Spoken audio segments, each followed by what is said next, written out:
I had small children then when I stopped in 2008. I took a year out where we traveled a lot as a family. We spent a lot of time together as a family and stuff. And after that year, I started to do my badges. Speaking to Steve McLaren a lot. Well, he advised me, Jim, just go and do your badges and have a look if you like it. A few weeks later, he asked me to be his first team coach.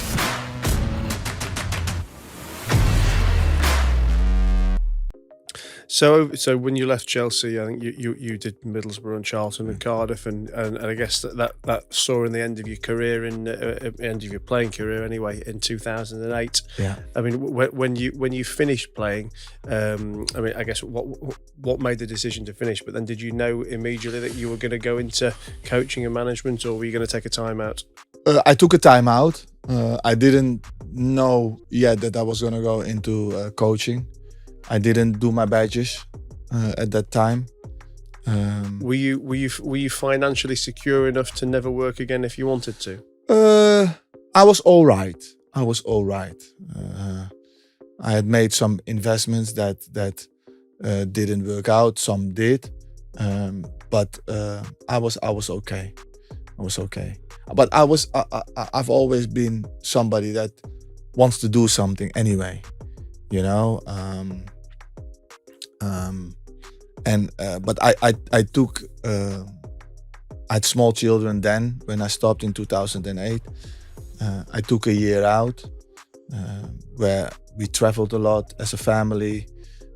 We spent a lot of time together as a family and stuff. And after that year, I started to do my badges. Speaking to Steve McLaren a lot, who I had as a coach at Middlesbrough,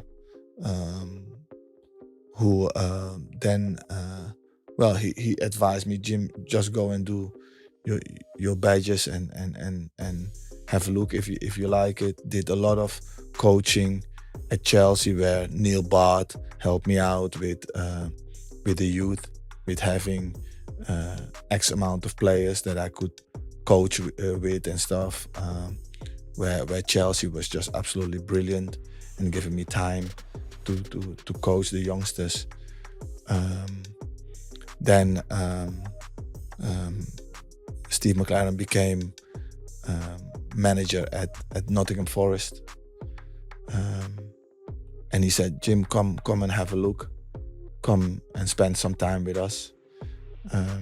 I did, and I liked it, and seeing how he was working and stuff.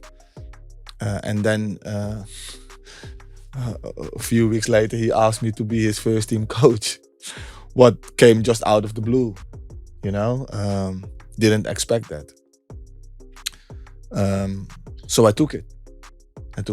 And anything that really sticks in your mind from either you as a player or from any of your managers before that you took with you to coaching and management? You know, I guess that either inspired you one way or the other. I think you take a lot. Because they mold you in a good or bad. Yeah. And thinking back, you learn more from the bad than from the good.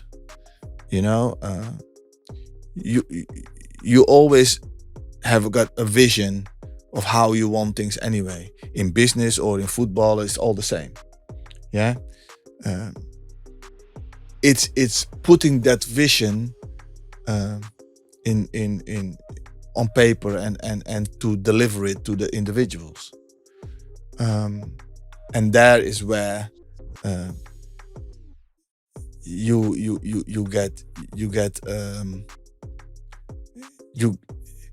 that is where people get an opinion of you. How good do you deliver what you want, and how well do they understand it? And the delivery of Steve McLaren was very good. You know, as a coach, he's very one of the best I've seen. So for me to be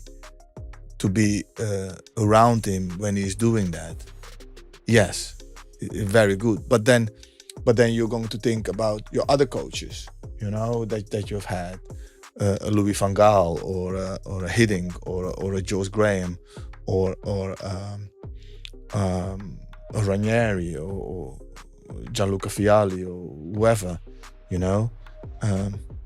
And you're thinking, okay, he did that and that and that. Does that work for you? No.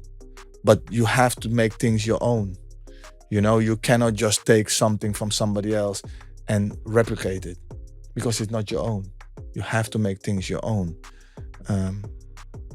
And I just found to use things and to invent things, or to make things to my personality, you know.